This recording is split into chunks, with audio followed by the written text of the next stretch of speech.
When I was 6-year-old, I received my gifts.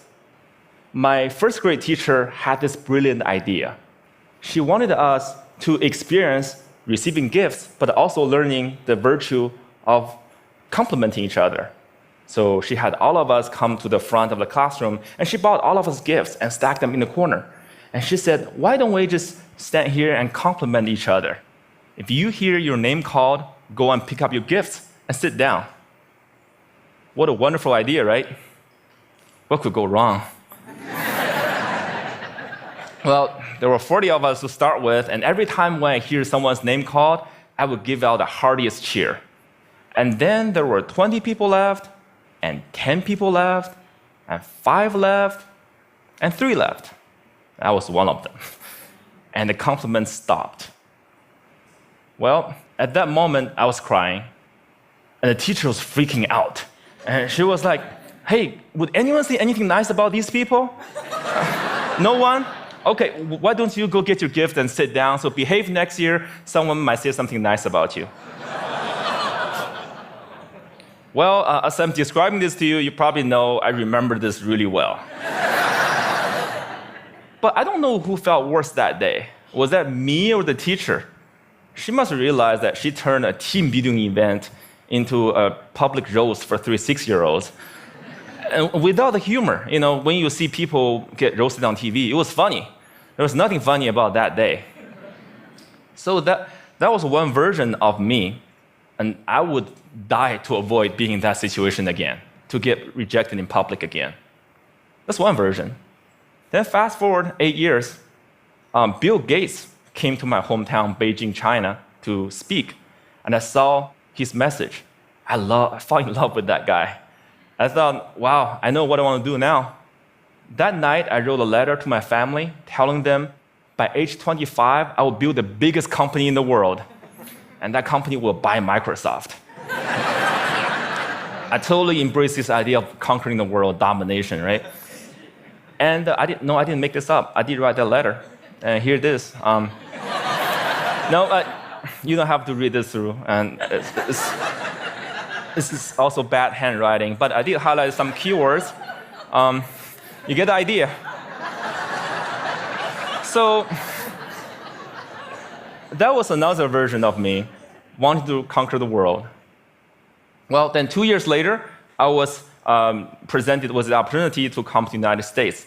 I jumped on it, and because that was where Bill Gates lived, right? So I thought that was the start of my entrepreneur journey. Then fast forward another 14 years, I was 30. Nope, I didn't build that company. I didn't even start. I was actually a marketing manager for a Fortune 500 company, and I felt I was stuck. I was stagnant.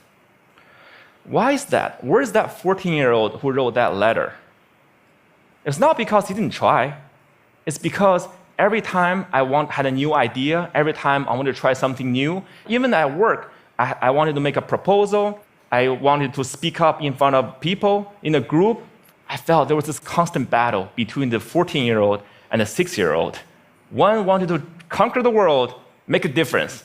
Another was afraid of rejection. And every time, that 6-year-old won.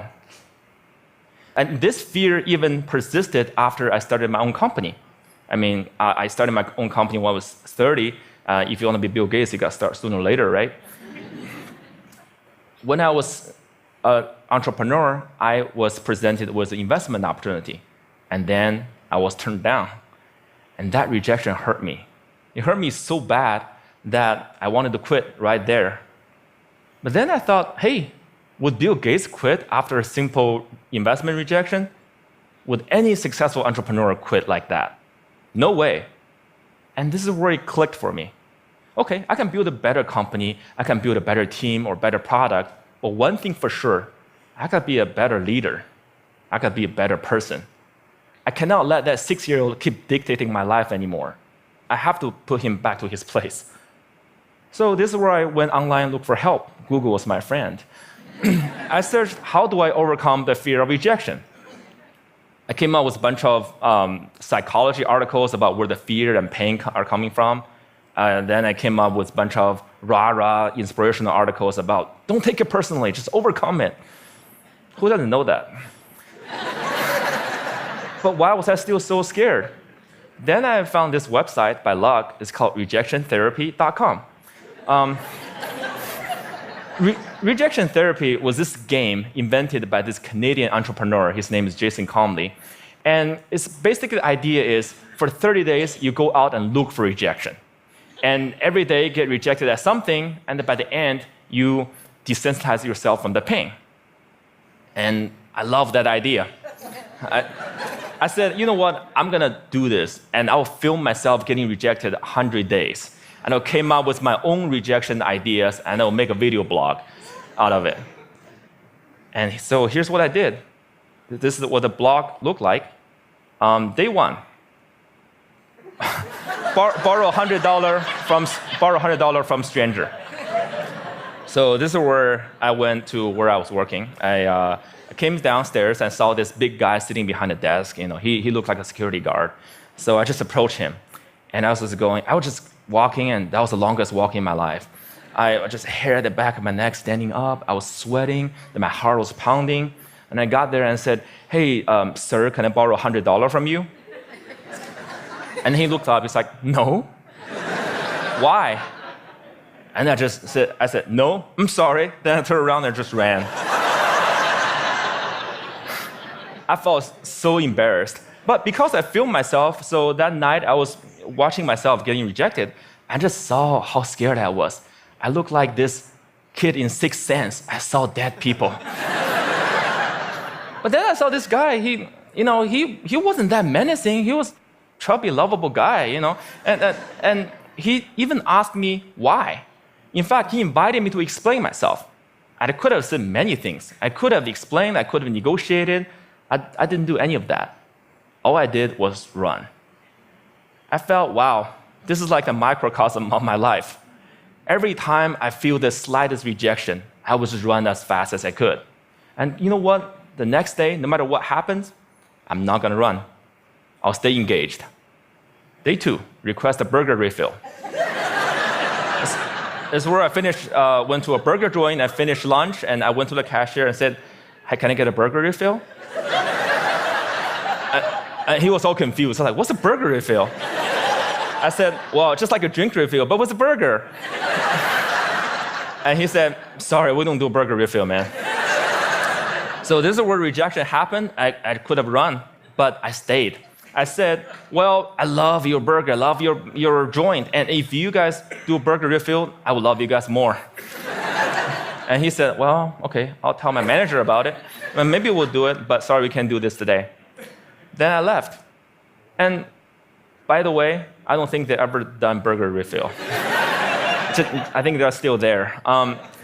But the life and death feeling I was feeling the first time was no longer there, just because I stayed engaged, because I didn't run. I said, "Wow, great, I'm already learning things." Great. And then day 3, getting Olympic donuts. This is where my life was turned upside down. I went to a Krispy Kreme. It's a donut shop mainly in the southeastern part of the United States. I'm sure they have some here too. And I went in and said, "Can you make me donuts that look like Olympic symbols?" Basically, you interlink 5 donuts together. I mean, there's no way they could say yes, right? The donut maker took me so seriously. So she put out a paper, started jotting down the colors and the rings. It's like, how could I make this? And then 15 minutes later, she came out with a box that looked like Olympic rings. And I was so touched. And I just couldn't believe it. And that video got over 5 million views on YouTube. The world couldn't believe that either. And because of that, I was on in newspapers and talk shows and everything, and I became famous. A lot of people started writing emails to me and saying, what you're doing is awesome. But fame and notoriety did not do anything to me. What I really want to do was learn and to change myself. So I turned the rest of my 100 days of rejection into this playground, into this research project. I wanted to learn, see what I can learn. And then I learned a lot of things. I discovered so many secrets. For example, I found if I just don't run, if I got rejected, I could actually turn a no into a yes. And the magic word is why. So one day, I went to a stranger's house, I had this flower in my hand, and I said, knocked on the door, I said, "Hey, can I plant this flower in your backyard?" And he said, no. But before he could leave, I said, hey, can I know why? And he said, well, I have this dog that would dig up anything I put in the backyard. I don't want to waste your flower. If you don't do this, go across the street and talk to Connie. She loves flowers. So that's what I did. I went across and knocked on Connie's door, and she was so happy to see me. And then half an hour later, there's this flower in Connie's backyard. I'm sure it looks better now. But had I left after the initial rejection, I would have thought, well, it's because the guy didn't trust me. It's because I was crazy, because I didn't dress up well, I didn't look good. It was none of those. It was because what I offered did not fit what he wanted. And he trusted me enough to offer me a referral, using a sales term. I converted that referral. Then one day, I also learned that I can actually say certain things and maximize my chance to get a yes. So for example, one day I went to a Starbucks and asked the manager, hey, can I be a Starbucks greeter? He's like, what's a Starbucks greeter? I said, do you know those Walmart greeters? You know, those people who say hi to you before you walk in the store and make sure you don't steal stuff, basically. And I want to give a Walmart experience to Starbucks customers. Well, I'm not sure that's a good thing, actually. Actually, I'm pretty sure it's a bad thing. And he was like, oh, yeah, this is how he looked. His name is Eric. He's like, I'm not sure. This is how he was hearing me. I'm not sure. Then I asked him, is that weird? He's like, yeah, it's really weird, man. But as soon as he said that, his whole demeanor changed. It's as if he's putting all the doubt on the floor. And he said, yeah, you can do this, and just don't get too weird. So for the next hour, I was the Starbucks greeter. I said hi to every customer that walked in and give them holiday cheers. By the way, I don't know what your career trajectory is. Don't be a greeter. It was really boring. But then I found I could do this because I mentioned, is that weird? I mentioned a doubt that he was having. And because I mentioned, is that weird? That means I wasn't weird. That means I was actually thinking just like him, seeing this as a weird thing. And again, I learned that if I mention some doubt people might have before I ask the question, I gain their trust. People will more likely to say yes to me. And then I learned I could fulfill my life dream by asking. You know, I came from 4 generations of teachers. And my grandma has always told me, hey, Jia, you can do anything you want, but it'd be great if you become a teacher. But I want to be an entrepreneur, so I didn't. But it has always been my dream to actually teach something. So I said, what if I just ask and teach a college class? So I lived in Austin at the time, so I went to University of Texas in Austin, knocked on professors' doors and said, can I teach your class? I didn't get anywhere the first couple times. But because I didn't run, I kept doing it. And on the 3rd try, the professor was very impressed. It's like, no one has done this before. And I came in prepared with the PowerPoints and my lesson. It's like, well, I can use this. Well, when you come back in 2 months, I'll fit you in my curriculum. And 2 months later, I was teaching a class. This is me. You probably can't see this. This is a bad picture. You know, sometimes you get rejected by lighting, you know.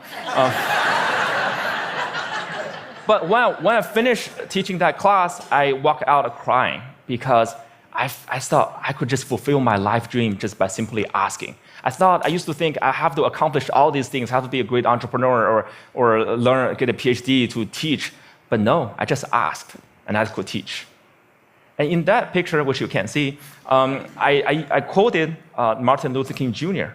Why? Because in my research, I found the people who really changed the world, who changed the way we live and the way we think, are the people who were met with initial and often violent rejections. People like Martin Luther King Jr., like Mahatma Gandhi, Nelson Mandela, or even Jesus Christ. These people did not let rejection define them. They let their own reaction after rejection define themselves. And they embrace rejection. And we don't have to be those people to learn about rejection. And in my case, rejection was my curse, was my boogeyman. It has bothered me my whole life because I was running away from it. Then I started embracing it. I turned that into the biggest gift in my life. I started teaching people how to turn rejections into opportunities. I used my blog, I used my talk, I used the book I just published, and I'm even building technology to help people overcome their fear of rejection. when you get rejected in life, when you are facing the next obstacle or next failure, consider the possibilities. Don't run. If you just embrace them, they might become your gifts as well. Thank you.